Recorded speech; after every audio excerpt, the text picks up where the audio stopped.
Hi, and welcome to another edition of Ask a Listing Agent. I'm here once again with PT Vineburgh, my business partner, and also our head listing agent here at Charlesgate Realty Group. And I think the question we're going to get into today is about an offer, receiving an offer.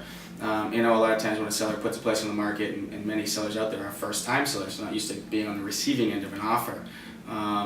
Given the market conditions out there, sometimes sellers receive a lowball offer. What's your best advice to countering a lowball offer if a seller should get one? Well, I think my first piece of advice is don't take it personally. I think that a lot of times sellers will kind of bring a personal element to it, which isn't necessary. I mean, it's a business transaction and it needs to be treated as such. And a lot of times, particularly in this market, the perception is, well, why not throw out a lowball offer? And I think what is important for sellers to understand, if they were on the opposite end of the spectrum, they might try the same thing. And the key is not to get insulted and just to look at exactly how low the offer is and then come up with a strategy to try to get that up to where they need it to be to hopefully consummate a transaction.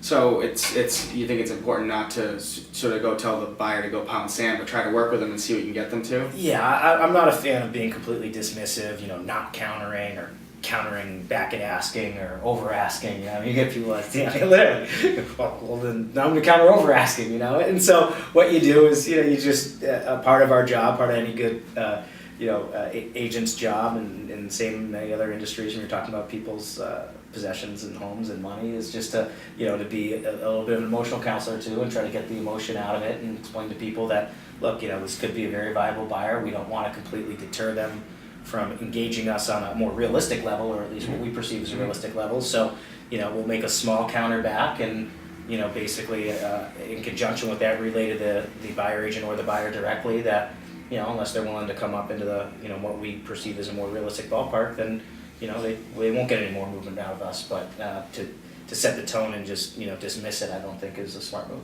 Cool. So I guess taking an offer, don't get emotional, and setting a strategy to hopefully get the buyer up to a point that works for the seller. Or if it doesn't, then you say forget about it. But at least try and give it a shot. Yeah.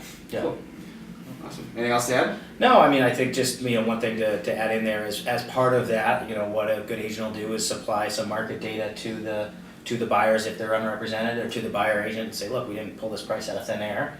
It's a reasonable asking price, and it wouldn't be positioned this way if we didn't believe that. And here's a bunch of data to substantiate it, and you need to counsel through with your client, or in case of an unrepresented buyer, you need to get in tune with what this data means and come back and be more realistic with where we're looking to be here.